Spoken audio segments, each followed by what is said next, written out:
आज का बाइबल का वचन इज़िकियल का ग्रंथ अध्याय 47 वचन 1 से 9 और 12।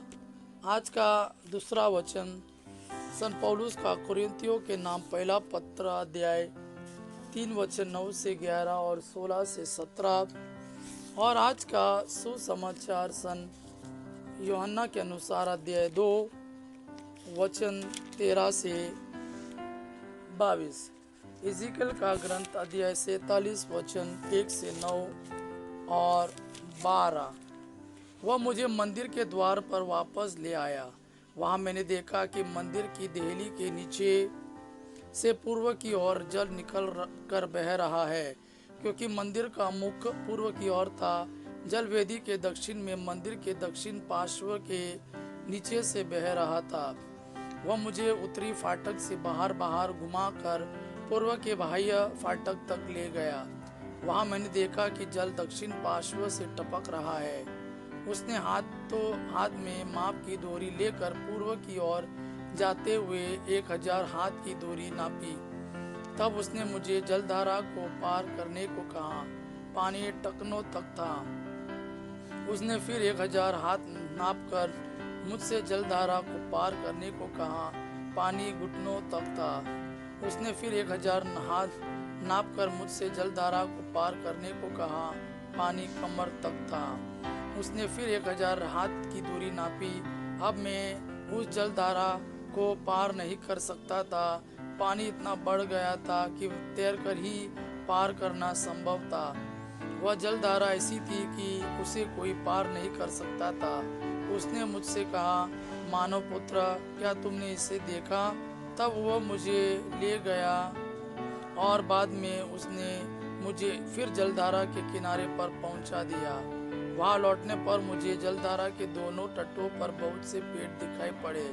उसने मुझसे कहा, यह जल पूर्व की ओर बहकर अरबा घाटी तक पहुंचता और समुद्र में गिरता है।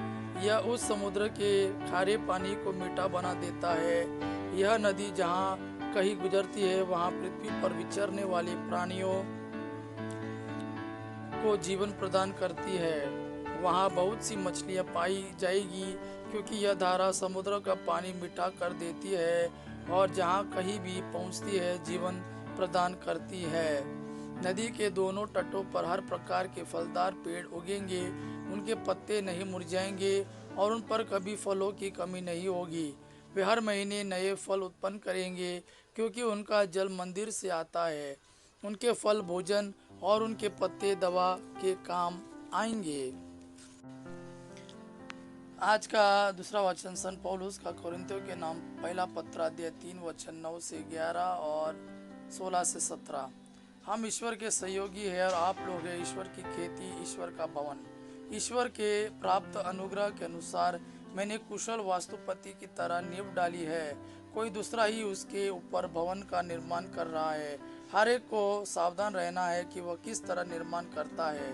जो नींव डाली गई है उसे छोड़कर कोई दूसरी नहीं डाल सकता, और वह नींव है ईसा मसीह।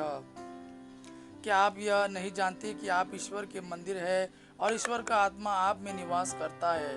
यदि कोई ईश्वर का मंदिर नष्ट करेगा तो ईश्वर उसे नष्ट करेगा, क्योंकि ईश्वर का मंदिर पवित्र है और वह मंदिर आप लोग हैं। आज का सुसमाचार सन यूहन्ना के अनुसार अध्याय 2 वचन 13 से 22।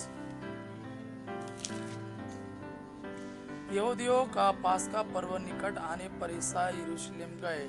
उन्होंने मंदिर में बैल, भेड़े और कबूतर बेचने वालों को तथा अपनी मेजों के सामने बैठे हुए सराफों को देखा। उन्होंने रस्सियों का कोड़ा बनाकर भेड़ों और बैलों सहित सबको मंदिर से बाहर निकाल दिया। सराफों के सिक्के छितरे दिए, उनके मेजे उलट दी और कबूतर बेचने वालों से कहा, यह सब यहाँ से हटा ले जाओ। मेरे पिता के घर को बाजार मत बनाओ। उनके शिष्यों का और धर्म ग्रंथ का यह कथन याद आया, तेरे घर का उत्साह मुझे खा जाएगा। यहूदियों ने ईसा से कहा, आप हमें कौन सा चमत्कार दिखा सकते हैं जिससे हम यह जाने कि आपको ऐसा करने का अधिकार है। ईसा ने उन्हें उत्तर दिया, इस मंदिर को ढा दो और मैं इसे 3 दिनों के अंदर फिर खड़ा कर दूंगा। इस पर यहूदियों ने कहा, इस मंदिर के निर्माण में 46 वर्ष लगे और आप इसे 3 दिनों के अंदर खड़ा कर देंगे। ईसा तो अपने शरीर के मंदिर के विषय में कह रहे थे। जब वो मृतकों में से जी उठे तो उनके शिष्यों को याद आया कि उन्होंने यह कहा था, इसलिए उन्होंने धर्म ग्रंथ और ईसा के इस कथन पर विश्वास किया। यह प्रभु का वाणी है। प्रभु को धन्यवाद। आबा पिता की महिमा और पुत्र यीशु का प्रेम आप पर सदा सर्वदा बना रहे। आमीन।